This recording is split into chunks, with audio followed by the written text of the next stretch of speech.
Selamat siang semuanya, saya Ihsan Arif Setiawan dari KSPM Unsil 2020, Divisi Jaringan Publikasi dan Dokumentasi.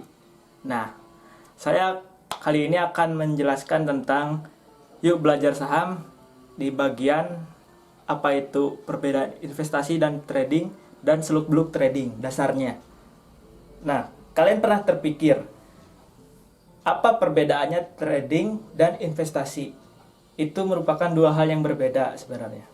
Kalau investasi itu lebih ke membeli suatu aset saham dan disimpan di portofolio dan menjualnya pada jangka waktu yang lebih panjang.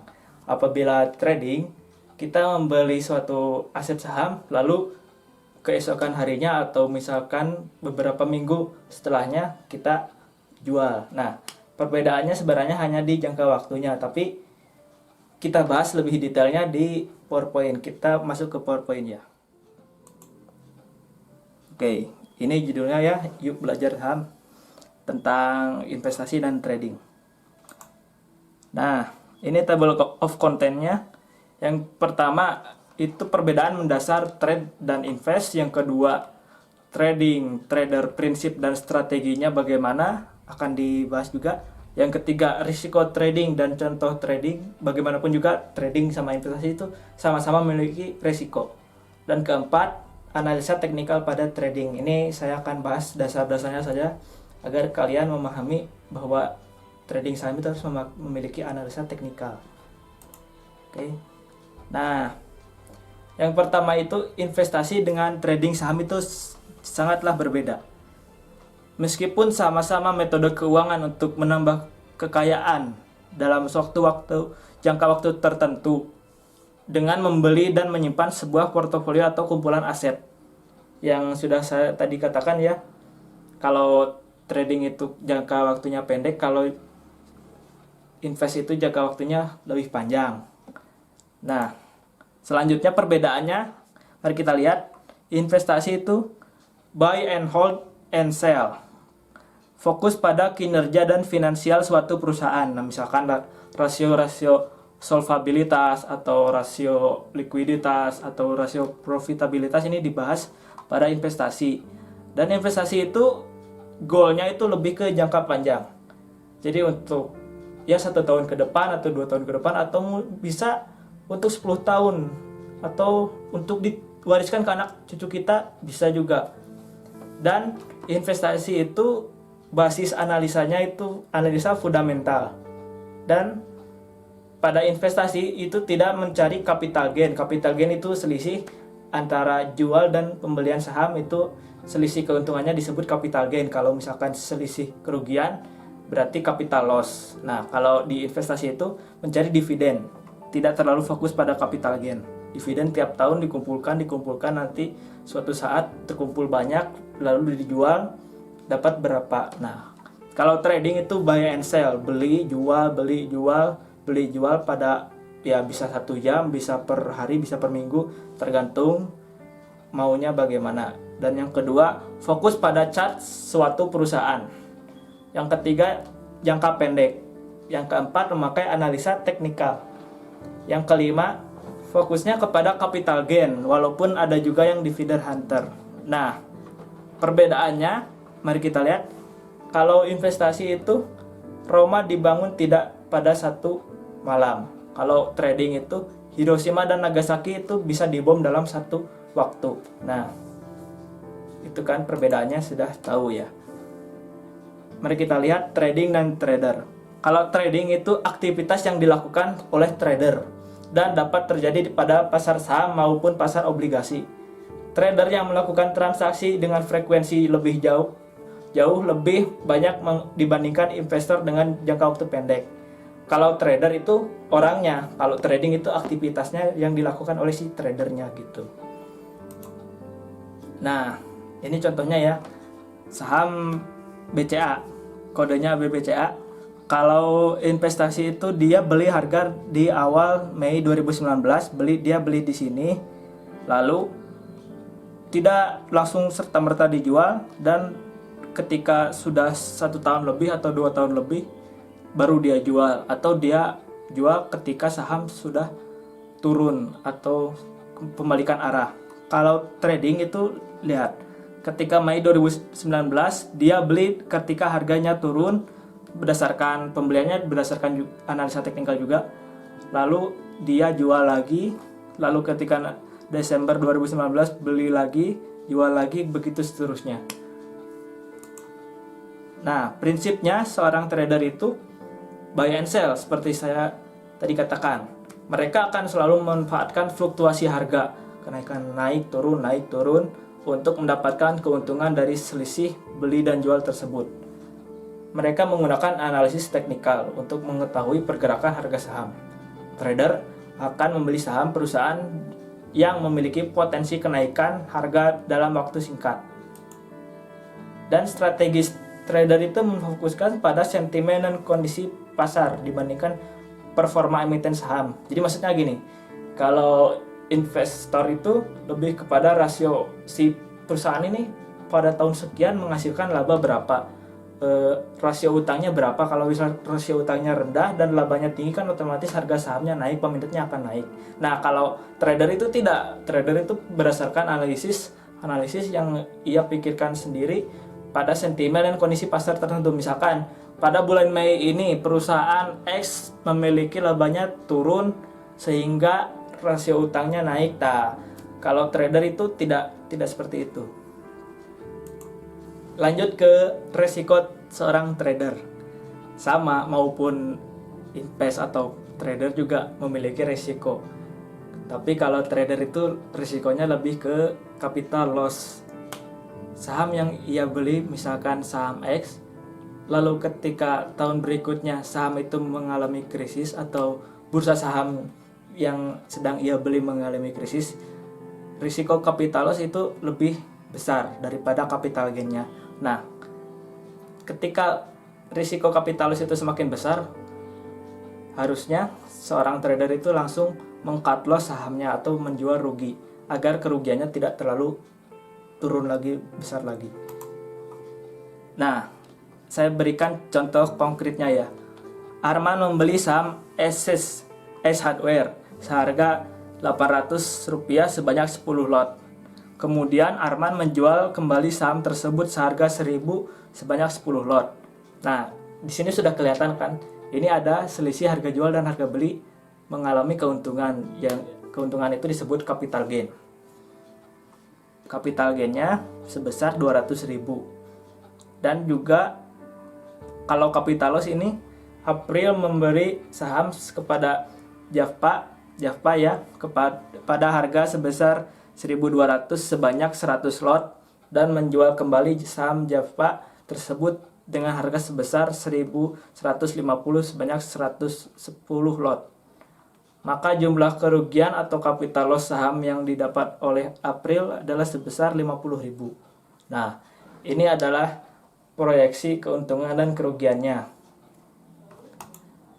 Dan juga tadi sudah saya katakan kan, kalau trader berbasisnya kepada analisis teknikal. Analisis teknikal adalah suatu teknik analisis yang dikenal dalam dunia keuangan yang digunakan untuk memprediksi tren suatu harga saham dengan cara mempelajari data pasar yang lampau, terutama pergerakan harga dan volume. Jadi lebih ke charting ya, suatu chart dianalisis dengan metode-metode yang sudah ada, lalu menghasilkan kesimpulan, keputusan beli dan atau jual. Nah, konsepnya itu yang pertama, tren. Sering kan orang bilang trending apa, trending ini. Nah, artinya itu adalah pergerakan saham atau pasar. Bisa diartikan saham tren itu ketika uptrend. Uptrend itu berarti sahamnya naik terus. Sentimen pasar sedang baik. Atau downtrend, sentimen pasarnya sedang buruk, mengalami penurunan. Nah, tren itu bisa kita lihat dalam suatu chart. Chart itu ya grafik atau chartis. Anda dituntut paham skala baik waktu atau harga agar tidak terjadi kesalahan yang tidak perlu.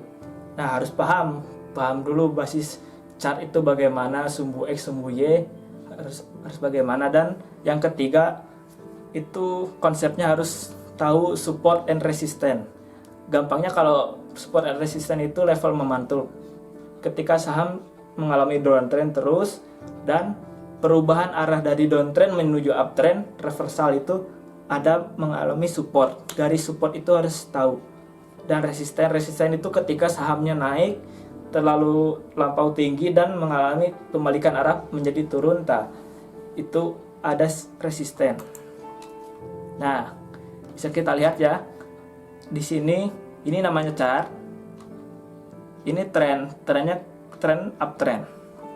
Ini yang warna kuning garis support, yang atas resisten.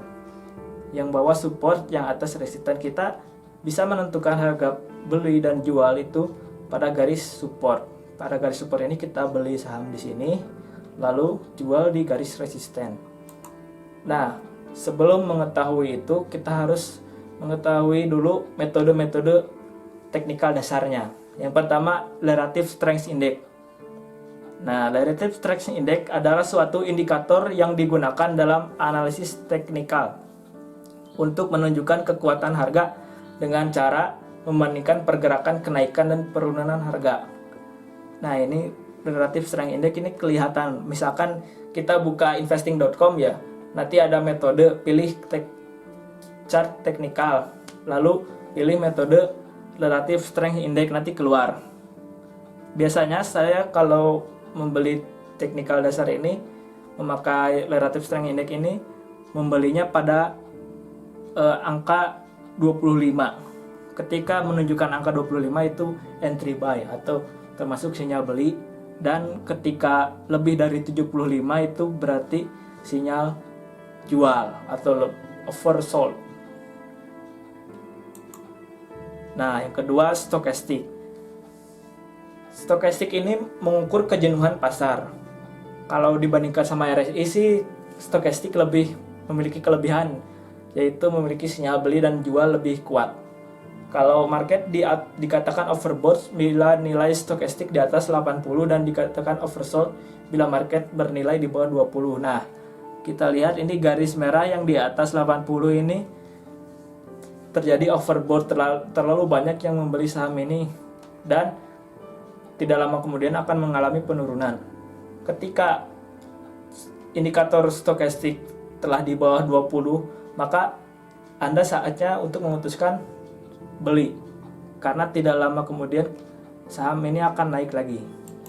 Dan yang ketiga adalah MACD atau yang biasa disebut Moving Average Convergence atau Divergence, rata-rata pergerakan.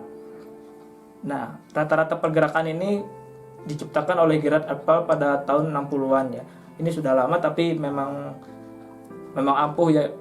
Pergerakan MACD ini bisa kita lihat pada garisnya. Ketika garis merah bercross atau bersilangan dengan garis biru, waktu itu menandakan kita harus membeli saham ini. Nah, lihat. Nah, ketika cross lagi atau pembalikan arah, kita harus jual. Lalu kombinasikan ketiganya, buka laman investing.com, klik daripada indikator MACD, RSI dan stokastik. Kita lihat ketika MACD cross dan ketika RSI di bawah 23 dan ketika stokastik di bawah 20, itu saatnya kita membeli saham tersebut. Nah, pada slide ini saya menggunakan saham Antam ya, chartnya. Kita beli di harga 675. Lalu kita biarkan selama beberapa hari. Ketika cross ini di harga 1100, MACD-nya cross mengalami pembalikan arah dan RSI dan stokastiknya telah overbought, terlalu banyak yang membeli, kita jual. Begitu seterusnya. Ketika bawah lagi, beli lagi, ketika naik, jual lagi.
materi ini. Mungkin cukup sekian. Apabila ada yang ingin ditanyakan, silahkan komentar, tidak perlu ragu, atau bisa DM saya. Terima kasih. Selamat siang.